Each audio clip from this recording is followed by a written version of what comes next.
Welcome back to my channel, and today let's talk about family. There's nothing as crucial as family. A lot of people do things just because of their children. A lot of women are inseparable with their children. Fathers are inseparable with their families. That includes their wives and their children. However, many people who migrate to the Western world, and that includes the United Kingdom, find it very difficult to have their families together in one piece as they would wish to. A lot of people travel to the United Kingdom with hopes that they will make it so quick and have their families join them. A lot of women leave children who are very young, of tender age, and they end up spending years. By the time they are reuniting with their children are actually gone into adulthood. Some parents want to reunite with their children when the children have gone to the age of being called adults, and they find it completely difficult to do so. Today I'm here to share you and to tell you how possible this is, and it's all within the UK immigration rules. So stay tuned. If you're just bumping on this video for the first time, do not forget to subscribe down below there. And once you subscribe, do not also forget to hit the bell so that when there is any new video that I will make, you'll be the first to be notified. So without any delay, let's go straight to the law. What does the law say? The law is clear that your children can join you in the UK. That is, if you are already in the UK. If you're watching this video and you are outside the UK and you're one of those persons who is above the age of 18 and one of your parents or relatives is in the UK, then you can join them, and you can do that clearly under the law. Let's look at what the law says. Now, for that reason, I'll do something very easy. I'll refer you to the law so that we don't say things just out of emotions. We don't say things out of our mind. And by the way, if you are also coming to this channel for the first time, we've got offices in London, we've got offices in Slough and Derby, and our telephone contacts for United Kingdom are right there. We also have offices in Nigeria. The number for Nigeria is right there. Speak to Chris. We also have offices in Kenya. Speak to Moffat or speak to Geoffrey. Another number is there for Ghana, so you can also speak to Michael or you can speak to James. So the numbers are there for you. Let us be of service to you. Now back to the main thing. I've just put the link there. It's on the UK immigration rules on paragraph 317. And I'm repeating again, it is paragraph 317 of UK immigration rules. Paragraph 317 of UK immigration law is so clear. It sets out the requirements to be met by a person who is seeking indefinite leave to enter the United Kingdom as, number one, a parent or a grandparent or your other dependent relatives or dependent relative of a person present and settled in the UK. I'd like us to just start taking it one by one and see what the definition of each one of these ones are. It's very easy. Now, it says clearly, I'll come back to breaking it into pieces as we go by. The first one, or the first requirement, is that you must be related to this person, and that person must be present, and that person must also be settled in the United Kingdom. And your relationship to that person must be either that you are the parent or grandparent who is divorced, or you are widowed, or you are separated, or you are single.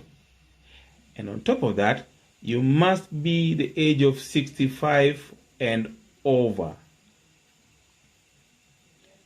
Point B requirement is, if you cannot meet that point A, then you might be a parent or grandparent and you're traveling together with one of the people that above there has been given that right to enter.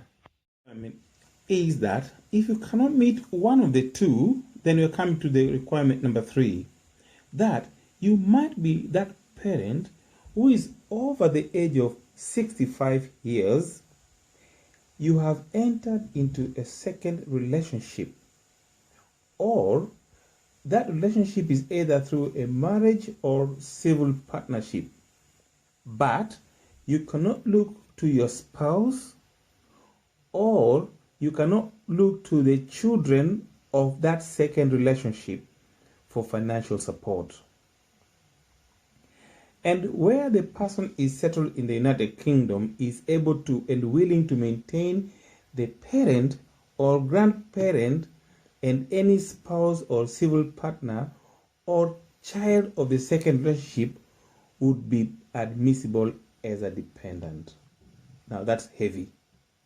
I'll come down to explain that in a few minutes. Let's go down to point number D. Just in case you're not able to meet point A, B, and C, let's go to point D. Point D says that if you cannot meet any of the 3 above, then you could be the parent or the grandparent who is living alone outside the United Kingdom in a most exceptional circumstance, compassionate, and you are the age of 65 years and above. If you cannot meet any of those, then we come to the other one. You are a parent or grandparent and you're traveling together and you are both under the age of 65, but you're living in the most exceptional, compassionate circumstance. Now, those 5 top points I've mentioned above, they all relate to parents. So what do you mean by living outside? First of all, let's now try and break this into pieces. Number one of the requirements is that the relative you're coming to join must be present in the UK. So how? Then you are in the UK, or the person who is present must be in the UK. To prove presence is that this person has a house in the UK, either through rental, through social welfare benefits, or through mortgage arrangements, or through outright purchase of the property. Not only is the person in the UK, the person has activities which shows that he is in the UK. For example, either he is in school, or he is in college, he is in business, he is employed, or he is receiving welfare, social welfare. So his presence there. Some people have right to remain in the UK, but then they choose to live outside the UK. So that would be difficult to prove to the embassy of the issue of presence, being present, so not presence, but present. Being present means you have activities that places you right in the UK. Now, there's another element of you're present and you're settled. Settled means then you have a leave to remain which does not lapse. Either you are here under the EEC rules, which is coming to an end soon anyway, or you are here on as a British citizen, or you have indefinite leave to remain. So you do not have leave to stay which will lapse. For example, by the way, if you're here under the EEC rules, means then that you have permanent residency, not EEC citizenship. The EEC citizenship will come to it in another forum under a different law. But today, let's talk about being settled here. Now you are here and you are settled. Then you go to point number 1, that this person who is coming here, or if it's you who wants to come and join one of your parents or one of your children in the UK, then you're not seeking leave to enter on a visit. You are seeking leave to enter indefinitely. That once you go into the United Kingdom, then you're not going to leave. You see, why most visas are being refused is that information that suggests that once you enter the United Kingdom, you're not going to leave. You're going to stay there. You become a burden either to the social welfare system or to the person that is inviting you. Yet there is a particular visa which I'm talking to you about, which allows you to go there or come here and stay here permanently. So the UK embassy, what they want you to do is to apply for the right visa. Do not come in disguise. All right, now we finished that. I want to talk about children because I know issue of children is so sensitive. In fact, in normal circumstances, a parent will always choose his child or her child as opposed to choosing a parent. So let's come to your children.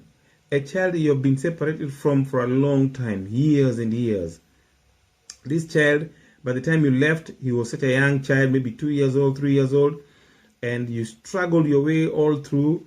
You had a lot of hard times in the UK, visas refused, things happened. In the end, you finally got it, and now you're settled. Now that you're settled, your child is no more a child anymore, he's an adult, and you want him to come and join you. There is a particular paragraph that allows your son, your daughter, to come and join you. Not only that, it allows your sister also to come and join you. It allows your uncle, your auntie, and other dependent relatives to come and join you. And that, as I say to you, that is coming on paragraph 317, subparagraph 1F.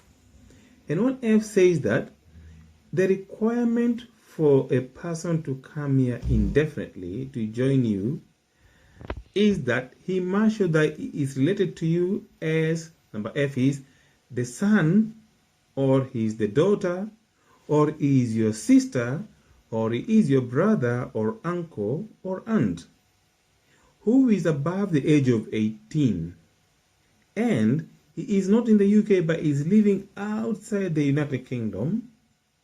Now look at this clearly. He's living out of the United Kingdom in the most exceptional, compassionate, supporting you, or he's joining one of the people above, like the father, grandfather, all those people, grandparents. He's joining one of them who have been given right to come and stay or come and live with you in the UK. There is other requirements. Requirement number 3. This person must be financially wholly or mainly dependent on you. Sometimes it's easy to prove that, especially if this is your child who is abroad and he's been living out there. You've been living in the UK for like 20 years and you've been sending school fees to him. You've educated the person all through. You're supporting the person all through. And suddenly something has happened that makes the child's situation there very, very rough. For example, medical issues.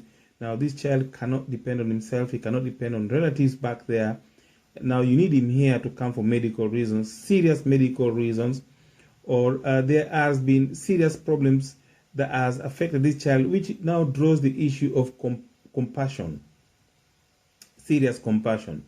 Then if that happens, then the child must now prove that all along the child has been depending on you financially.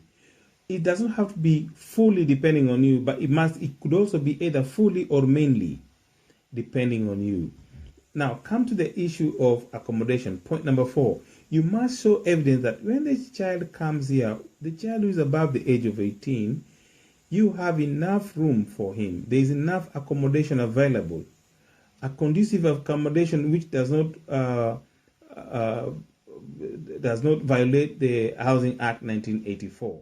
He's coming to join you, and he has his own dependent or her own dependents, including like maybe they have children or things like that.